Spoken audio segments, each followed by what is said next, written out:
Com relação aos líderes, primeiro fundamento, um bom líder, ele coloca o inimigo do lado de fora. Então tem que parar com essa história do inimigo ser brasileiro. Senão a gente fica aqui guerreando entre nós.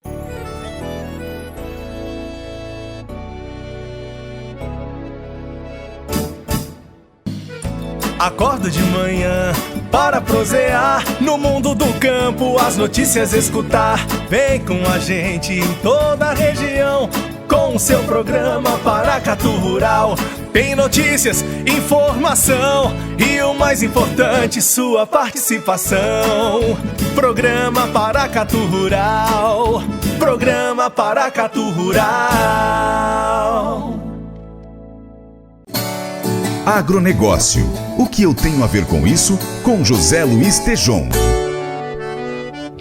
Em discurso, no último sábado, dia 27, na abertura da 85ª Exposebu em Uberaba, Minas Gerais, a ministra da Agricultura, Tereza Cristina, reagiu às pressões de instituições da Europa, que propuseram na semana passada condicionar a compra de produtos do agronegócio brasileiro ao cumprimento de compromissos ambientais.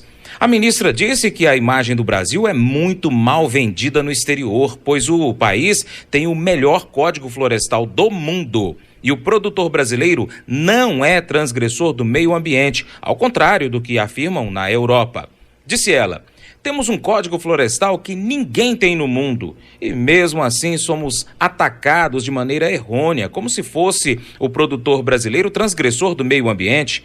Ele, o produtor, não é transgressor do meio ambiente, não. Ele é defensor do meio ambiente. Sabe a importância do meio ambiente para a sua atividade. Sabe o que precisa preservar.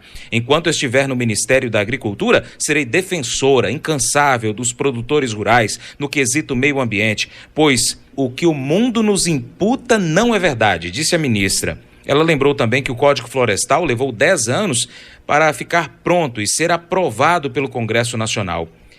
Ela atribuiu a má imagem do país ao crescimento da importância do agronegócio brasileiro no mundo, o que então provoca medo e preocupação nos concorrentes, levando a essas acusações. O Brasil é um dos únicos países que tem mais de 60% do território preservado com vegetação nativa. Eu disse, mais de 60% do território preservado com vegetação nativa.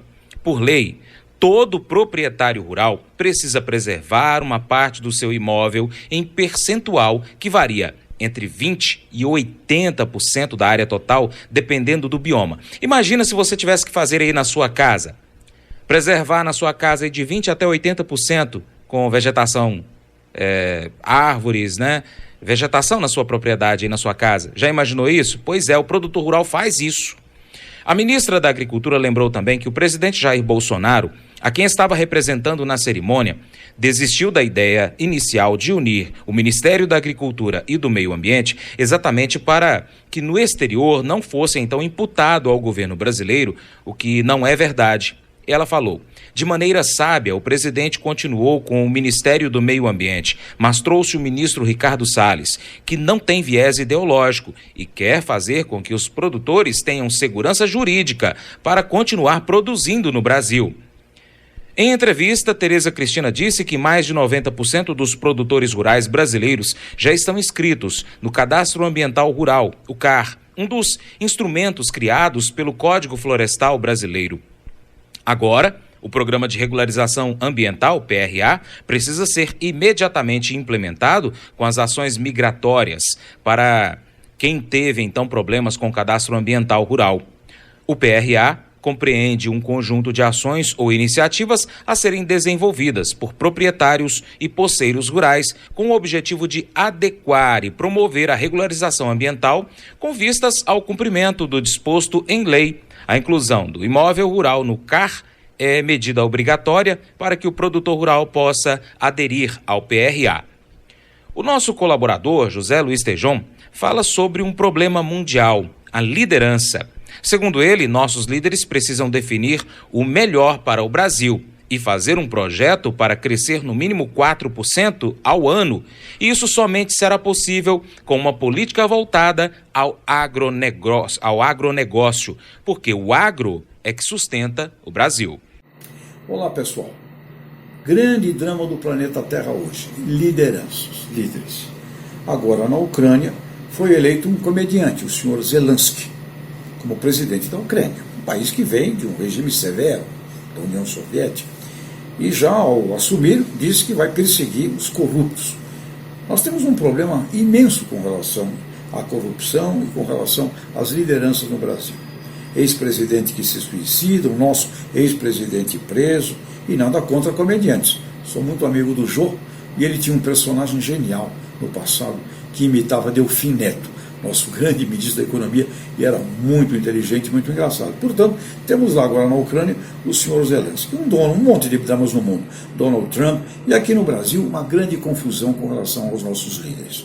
Nós precisamos, e aqui vai uma sugestão, que criássemos no Brasil um conselho de anciãos, seres humanos já ilibados, que já ultrapassaram, superaram o tempo, e que eles possam olhar para a vida num sentido muito mais harmônico e de longo prazo. Por quê? Porque os nossos líderes estão batendo cabeça.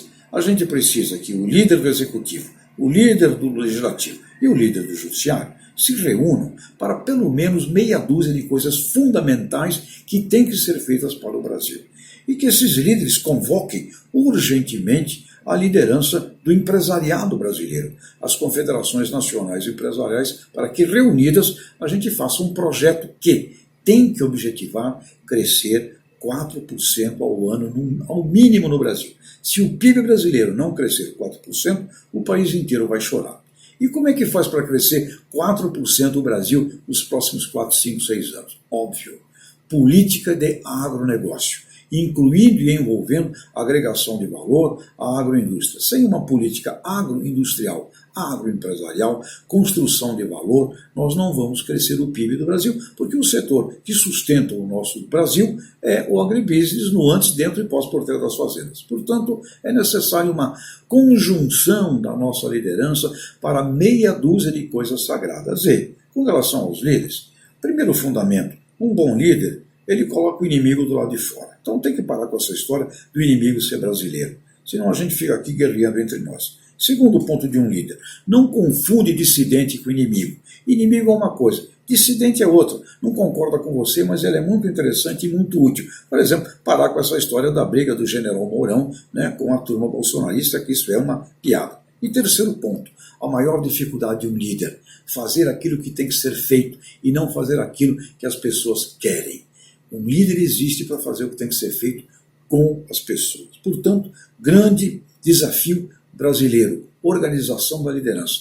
Crescer 4% do nosso PIB, e isso só será viável. Sim, a reforma, mas a reforma é só a base desse colchão. Para crescer, precisamos de um agronegócio orquestrado com a meta de dobrar o seu tamanho nos próximos 10 anos. Isso exige, acima de tudo e de qualquer coisa, competência de lideranças. Até a próxima! E para continuar recebendo as informações do agronegócio, inscreva-se em nosso canal. Também clique no sininho e compartilhe este vídeo com seus amigos para nos ajudar a trazer muito mais informações para você. Muito obrigado!